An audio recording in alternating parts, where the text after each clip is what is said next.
La désamination par l'aninhydrine. Vous vous souvenez de la couleur bleu violacé qu'on utilise pour révéler les spots dans l'électrophorèse ou la chromato? Eh bien, cette coloration est donnée par l'aninhydrine. Quand on fait une électrophorèse ou une chromato sur papier, on apporte l'aninhydrine et on la pulvérise sur le papier de l'électrophorèse ou la chromato. On laisse un certain temps. Après, la couleur bleu violacé apparaît grâce à la réaction avec l'aninhydrine. C'est elle qui va nous colorer les spots. On va voir la réaction de l'aninhydrine, comment elle se fait. Voici la structure de l'aninhydrine. D'accord? Voici mon acide aminé. Elle ne se fixe pas n'importe où.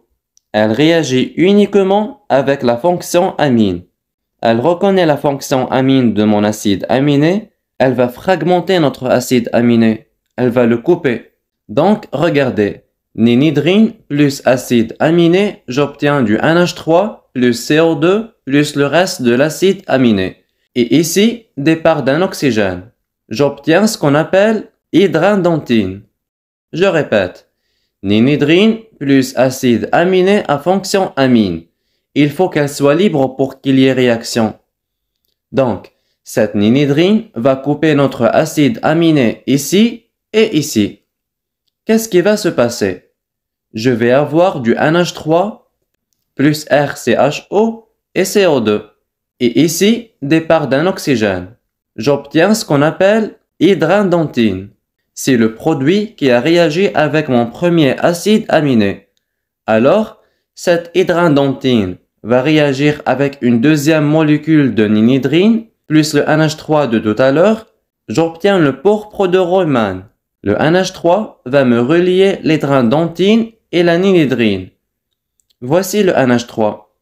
Il va associer les deux structures pour donner pourpre de Royman. Donc, la couleur bleu violacé que vous voyez en réalité, c'est le pourpre de Royman. Bien sûr, dans notre acide aminé. Une remarque très importante. On obtient la couleur bleu violacé pour tous les acides aminés, sauf proline. Elle nous donne une coloration jaune, parce que tout simplement, elle ne possède pas de fonction amine primaire comme les autres. Elle possède une fonction amine secondaire. C'est une fonction imine. Donc, ce ne sera pas la même réaction. Ce sera les mêmes étapes, sauf que dans la couleur, elle va changer. Au lieu d'avoir bleu violacé, on va voir juste une coloration jaune. On passe à la réaction de Sanger.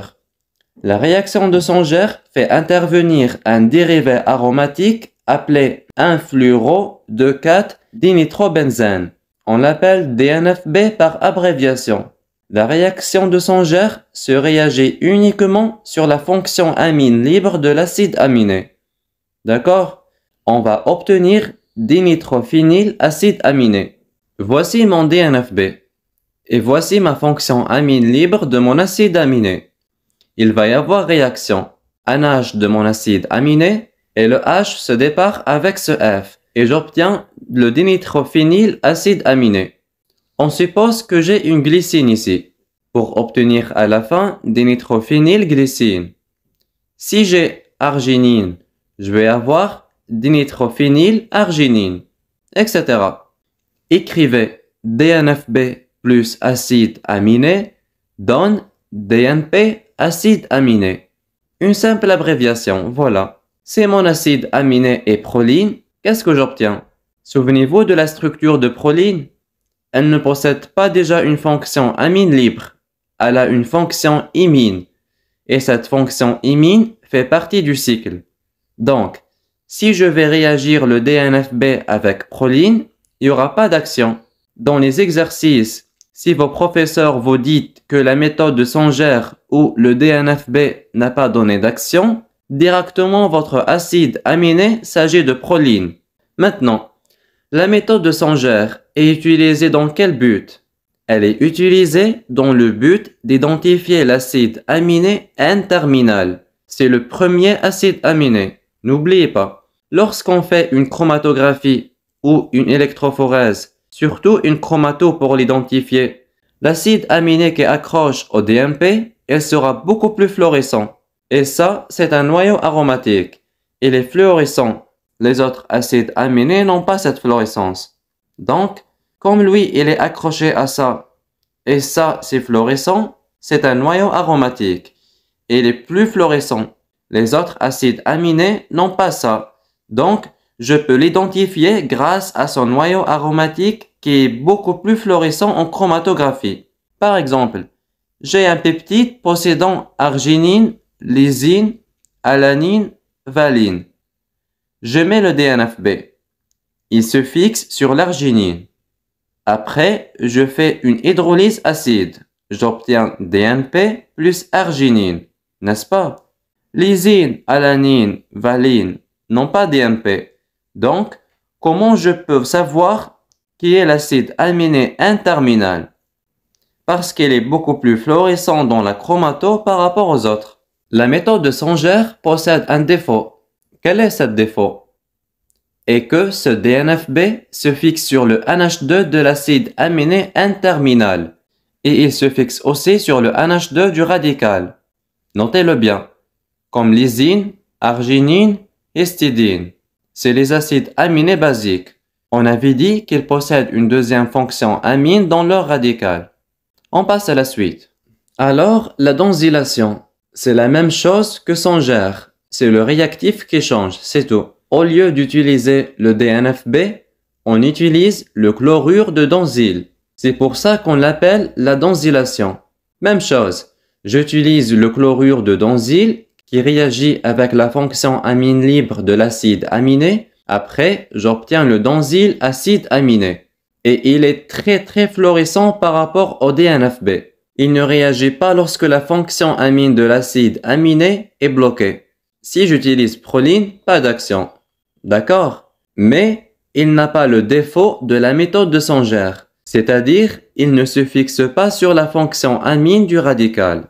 Donc, la benzylation ou chlorure de benzyle se fixe sur la fonction amine libre de l'acide aminé. J'obtiens le benzyle acide aminé. Il est très fluorescent. Il est plus fluorescent que le DNFB lui-même. Ne se fixe pas sur le NH2 du radical des acides aminés basiques. Et ne se fixe pas aussi sur la fonction amine cyclique ou incorporée dans le radical comme proline. Maintenant, la méthode d'Edman. Son réactif, c'est le phényl isothiocyanate, le PITC. C'est juste aujourd'hui que je dis leur nom en entier.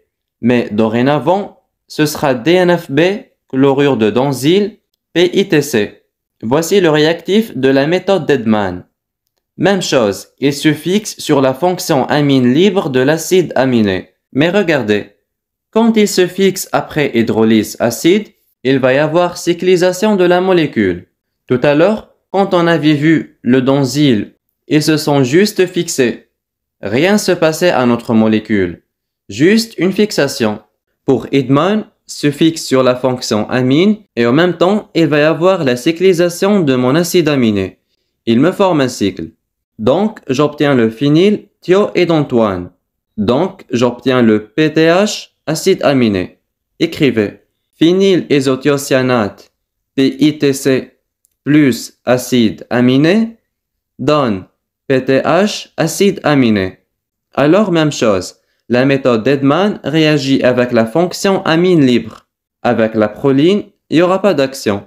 Donc, avec les autres acides aminés, elle va me donner un produit cyclique que je vais identifier grâce à sa fluorescence toujours par rapport aux autres acides aminés.